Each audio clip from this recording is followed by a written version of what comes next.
ഞാനിപ്പോൾ ഇരിക്കുന്നത് ഇവിടുത്തെ ഒരു ബ്യൂട്ടിഫുൾ ഈവനിങ്ങിലാണ്. സമയം വൈകുന്നേരം 5:15. കുറ്റാക്കൂരിട്ടാണ്. ഒരു രാത്രി 10 മണിയുടെ ലുക്കാണ്. അതായത് രാത്രി ഈ സമയങ്ങളിൽ, ഈ കാലഘട്ടങ്ങളിൽ രാത്രി വളരെ കൂടുതലാണ്. അങ്ങനൊരു പ്രക്രിയ ഇവിടെ നടക്കുന്നുണ്ട്. ചില സമയത്ത് രാത്രി കൂടുതൽ, ചില സമയത്ത് പകല് കൂടുതൽ. ഞാൻ ആദ്യം അയർലൻഡിലോട്ട് വന്നപ്പം ഈ പ്രതിഭാസമൊക്കെ കൊണ്ട് സത്യം പറഞ്ഞു കഴിഞ്ഞാൽ ആശ്ചര്യപ്പെട്ടു പോയി. ഇതൊന്നും അറിയാൻ മേലായിരുന്നു. ഇപ്പോഴും ഇതിനെപ്പറ്റി വിശദമായിട്ടൊക്കെ പഠിച്ചതിന് ശേഷമാണ് എന്തുകൊണ്ടാണ് ഇങ്ങനെ നമുക്ക് മനസ്സിലായത്. അപ്പോൾ ഇവിടെ അങ്ങനെ ഒരു സംഭവം നടക്കുന്നുണ്ട്. എല്ലാ വർഷവും 2 പ്രാവശ്യം ക്ലോക്കിൻ്റെ സൂചി മാറ്റും. 1 മണിക്കൂർ. മാർച്ചിലെ അവസാനത്തെ ഞായറാഴ്ച 1 മണിക്കൂർ മുമ്പോട്ടും, ഒക്ടോബറിലെ അവസാനത്തെ ഞായറാഴ്ച 1 മണിക്കൂർ പിമ്പോട്ടും മാറ്റും. ആ സമയത്ത് നാടുമായിട്ടുള്ള നമ്മുടെ സമയം മാർച്ചിലാണെങ്കിൽ 4.5 മണിക്കൂറായിരിക്കും. ഇപ്പം 5.5 മണിക്കൂറാണ്. ഇതിനെക്കുറിച്ചൊക്കെ ഒരുമാതിരിപ്പെട്ട എല്ലാവർക്കും ഇന്നത്തെ കാലത്ത് അറിയാം. എങ്കിലും എനിക്ക് ഉറപ്പാണ് അറിയാൻ മേലാത്ത ഒരുപാട് പേര് ഇന്നും കാണുമായിരിക്കാം. അപ്പം ഇതെന്തുകൊണ്ടാണ് ഈ പ്രക്രിയ നടക്കുന്നതെന്ന് വെച്ച് കഴിഞ്ഞാൽ, ഭൂമി സൂര്യന് ചുറ്റും കറങ്ങിക്കൊണ്ടിരിക്കുകയാണല്ലോ. 1 വർഷം എടുക്കും ഇത് കറങ്ങി പൂർത്തിയായിട്ട് വീണ്ടും വരാനായിട്ട്. ഈ ഭൂമിക്ക് എർത്തിൻ്റെ ആക്സിസിന് ഒരു 23.5 ഡിഗ്രി ടിൽറ്റ് ഉണ്ട്. അപ്പോൾ നോർത്തേൺ ഹെമിസ്ഫിയർ സമ്മർ സമയങ്ങളിൽ സൂര്യൻ്റെ അടുത്തോട്ട് ആണ് ടിൽറ്റ് കൂടുതൽ. ആ സമയങ്ങളിൽ നോർത്തേൺ ഹെമിസ്ഫിയറിൽ കൂടുതൽ സൂര്യനായിരിക്കും. അതാണ് യൂറോപ്പ് മുതലുള്ള രാജ്യങ്ങളിൽ സമ്മർ സമയങ്ങളിൽ പകലിൻ്റെ ദൈർഘ്യം കൂടുതൽ. വീണ്ടും കറങ്ങി വന്നു കഴിയുമ്പോൾ വിൻ്റർ സമയങ്ങളിൽ ഈ നോർത്തേൺ ഹെമിസ്ഫിയറിൻ്റെ ടിൽറ്റ് 23.5 ഡിഗ്രി ടിൽറ്റ് സൂര്യനിൽ നിന്ന് അകന്നായിരിക്കും. അതുകൊണ്ടാണ് ആ സമയങ്ങളിൽ രാത്രിയുടെ ദൈർഘ്യം കൂടുന്നത്. അപ്പോൾ ഇങ്ങനൊരു പ്രതിഭാസം ഉണ്ടാകുമ്പോൾ ആ ദൈർഘ്യം കൂടുതലിനെ ഒരു പരിധിവരെ കുറച്ച് മനുഷ്യൻ്റെ ജീവിതവുമായി ക്രമപ്പെടുത്താനായിട്ടാണ് ഈ ക്ലോക്ക് മാറ്റുന്ന പരിപാടി. അപ്പം ഇതിൻ്റെ പേരിൽ ഒരുപാട് ഡിബേറ്റുകൾ ഇവിടെ നടക്കുന്നുണ്ട്. ഇപ്പോഴും ഈ അടുത്തിടയ്ക്ക് നടന്നിരുന്നു. കാരണം ഈ പ്രക്രിയ വേണ്ട എന്ന് പറഞ്ഞുകൊണ്ട്. കാരണം ഇതിന് ഗുണങ്ങളും ദോഷങ്ങളും ഉണ്ട്. അതായത് ഇപ്പം നമ്മളിവിടെ വന്നു കഴിയുമ്പോഴത്തേക്കും 5 മണിക്ക് ഇരുട്ടുന്നു.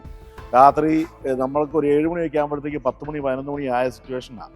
രാവിലെ എണീക്കുമ്പോഴത്തേക്കും 8 മണിയാകാതെ നേരം വെളുക്കുന്നുമില്ല. അപ്പം രാത്രിയാണ് കൂടുതൽ കാണുന്നത്. അത് മനുഷ്യരിലുണ്ടാക്കുന്ന ഒരു ഒരു നെഗറ്റീവ് ഫീലിംഗ്, ഡിപ്രഷൻ, ഇങ്ങനെയുള്ള പല പ്രശ്നങ്ങൾ ഇതിൻ്റെ ഒരു സൈഡ് എഫക്റ്റുകളായിട്ട് പറയാറുണ്ട്. എനിവേ അതൊക്കെ അവിടെ നിൽക്കട്ടെ. ഇതിലേക്ക് വരാനുള്ളൊരു കാരണം എന്ന് പറഞ്ഞാൽ, ഈ പ്രക്രിയകളൊക്കെ നടക്കുന്നത് കൊണ്ട് 4 സീസണുകൾ കൃത്യമായി ഈ പ്രദേശത്തെ രാജ്യങ്ങളിൽ കിട്ടുന്നുണ്ട്. പ്രകൃതിയുടെ മനോഹരമായ 4 സീസണുകൾ. അതായത് സ്പ്രിങ്, സമ്മർ, ഓട്ടം ആൻഡ് വിൻ്റർ. സ്പ്രിംഗ് എന്ന് പറഞ്ഞാൽ നമുക്ക് എല്ലാവർക്കും അറിയാം, നല്ല പൂക്കളൊക്കെയുണ്ട്, അതിമനോഹരമായ കായ്കളും കനികളും എല്ലാമുള്ള സ്പ്രിങ്. അതിനുശേഷം പച്ച നിറഞ്ഞ അതിമനോഹരമായ സമ്മർ. അതിനുശേഷം ഇലകളെല്ലാം പഴുത്തു നിൽക്കുന്ന ഓട്ടം. അവസാനം മഞ്ഞുകാലം, വിൻ്റർ.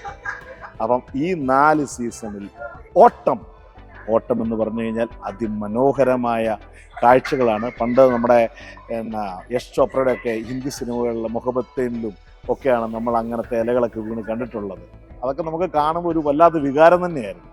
അപ്പോൾ ഓട്ടം അയർലൻഡിൽ എന്താണെന്നും ഓട്ടത്തെക്കുറിച്ചുമുള്ള കൂടുതൽ വിശേഷങ്ങളിലേക്ക് പോകാം. ഈ പ്രപഞ്ചം അതിൻ്റെ കാലത്തെ അടയാളപ്പെടുത്തുന്നത് ഋതുഭേദങ്ങൾ കൊണ്ടാണ്. പ്രപഞ്ചത്തിലുള്ള എല്ലാത്തിനും ഒരു കാലമുണ്ട്. ഇല മൂടി പൂ വിരിയാനൊരു കാലം, അത് കൊഴിഞ്ഞ് മണ്ണിൽ ചേരാനൊരു കാലം, മഞ്ഞിനും മഴയ്ക്കും മഞ്ഞ വെയിലിനും പൂനിലാവിനുമൊക്കെ ഓരോരോ കാലങ്ങളുണ്ട്. ഇവിടെ അയർലൻഡിൽ ഇപ്പോൾ ശരത്കാലമാണ്. ഈ ഭൂമിയിലുള്ള കവികൾ ഏറ്റേറ്റു പാടുന്ന മരച്ചില്ലകളിലെ ഇലകളത്രയും അതിൻ്റെ ഏറ്റവും മനോഹാരിതയിൽ നിൽക്കുന്ന ശരത്കാലം.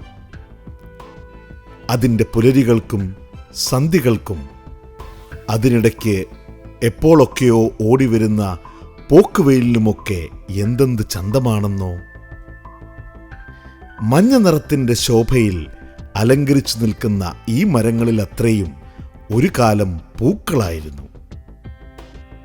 പിന്നെ നിറയെ ഇലകൾ വന്ന് ഓടിയപ്പോൾ പൂക്കൾ കൊഴിഞ്ഞു ഫലങ്ങളായി മാറി. വിളവെടുപ്പിൻ്റെ ഉത്സവവും കഴിഞ്ഞ് മഞ്ഞക്കോടി ഉടുത്തു നിൽക്കുന്ന ഈ മരങ്ങളൊക്കെ അടിമുടി ആത്മഹർഷത്തിലാണ്. എങ്കിലും സ്വർണവർണ്ണത്തിൻ്റെ ചൂട് നിൽക്കുന്ന ഈ മരങ്ങൾക്കും അതിൻ്റെ ചില്ലുകൾക്കും അറിയാം, അറ്റ്ലാന്റിക് സമുദ്രത്തിൻ്റെ ആകാശത്ത് ഉത്ഭവം ചെയ്യുന്ന ഒരു കുളിർക്കാറ്റ് വന്ന് വിളിക്കുന്ന നിമിഷം വരെ ഈ ഇലകൾ അവർക്ക് സ്വന്തമായി ഉള്ളൂവെന്ന്. പിന്നെ ആ കാറ്റിനൊപ്പം പോകുന്ന മഞ്ഞ ഇലകളെ നോക്കി മനസ്സില്ലാ മനസ്സോടെ ഈ മരങ്ങൾ ശുഭയാത്ര നേരും. മണ്ണിൻ്റെ മടിയിൽ അലിഞ്ഞു ചേരുന്ന ഈ ഇലകൾ അത്രയും പൂക്കളായി പുനർജനിക്കുമെന്ന് മറ്റാരേക്കാളും ആ മരങ്ങൾക്കറിയാം. വരാനിരിക്കുന്ന ശിശിരകാലത്ത് നക്ഷത്രങ്ങൾ പോലും ഒതുക്കാത്ത ഇരുണ്ട ആകാശത്ത് ഇലകൾ പൊഴിഞ്ഞ് അനാഥമായി പോയ ഈ മരച്ചില്ലകളെ ചേർത്ത് പിടിക്കാൻ പ്രകൃതി മഞ്ഞുകൊണ്ട് അതിനൊരു കുപ്പായം തുന്നിക്കൊടുക്കും. കുളിർ ചൂട് നിന്ന ആ മഞ്ഞുകാലത്ത് പച്ചയെ മഞ്ഞയാക്കിയ ആ കാലത്തിനെ ഈ മരങ്ങൾ ഓർത്തെടുക്കും. എന്താണെന്നോ? മഞ്ഞ മരണത്തിൻ്റെ നിറമാണത്രേ.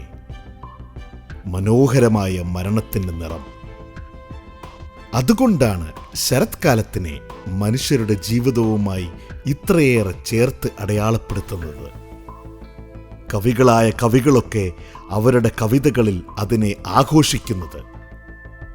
അവരുടെ പ്രണയം, കാത്തിരിപ്പ്, നഷ്ടപ്പെടൽ, വേർപാട്, അങ്ങനെ മനുഷ്യരുടെ ജീവിതം തന്നെ എത്രയെത്ര കാര്യങ്ങളാണ് സുന്ദരമായ ഈ ശരത്കാലം നമ്മളെ ഓർമ്മപ്പെടുത്തുന്നത്.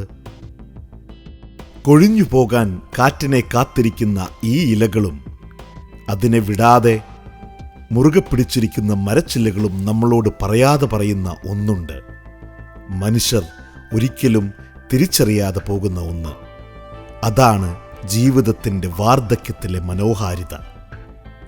അടുത്ത മാത്രയിൽ വീശിയടിക്കുന്ന ഒരു ഇളം കാറ്റിനൊപ്പം ഈ ചില്ലകളിൽ നിന്നും ഭൂമിയുടെ ഏതോ കാലത്തേക്ക് അലിഞ്ഞു ചേരാൻ പോകുമെന്ന് അത്രമേൽ ഉറപ്പുണ്ടായിട്ടും ഈ ഇലകൾ എത്ര മനോഹരമായിട്ടാണ് അണിഞ്ഞൊരുങ്ങി ഈ മരച്ചില്ലകളോട് ചേർന്ന് നിൽക്കുന്നത്.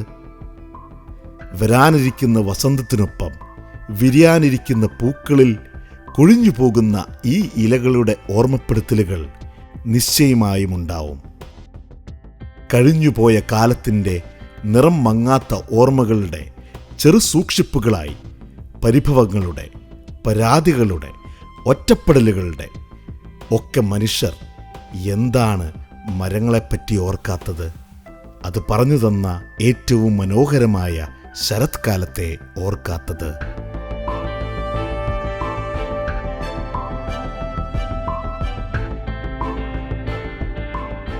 ഈ ഭൂമി എത്ര മനോഹരമാണല്ലേ. പ്രകൃതിയുടെ അതിമനോഹരമായ കുറച്ച് കാഴ്ചകൾ നമ്മൾ കണ്ടു.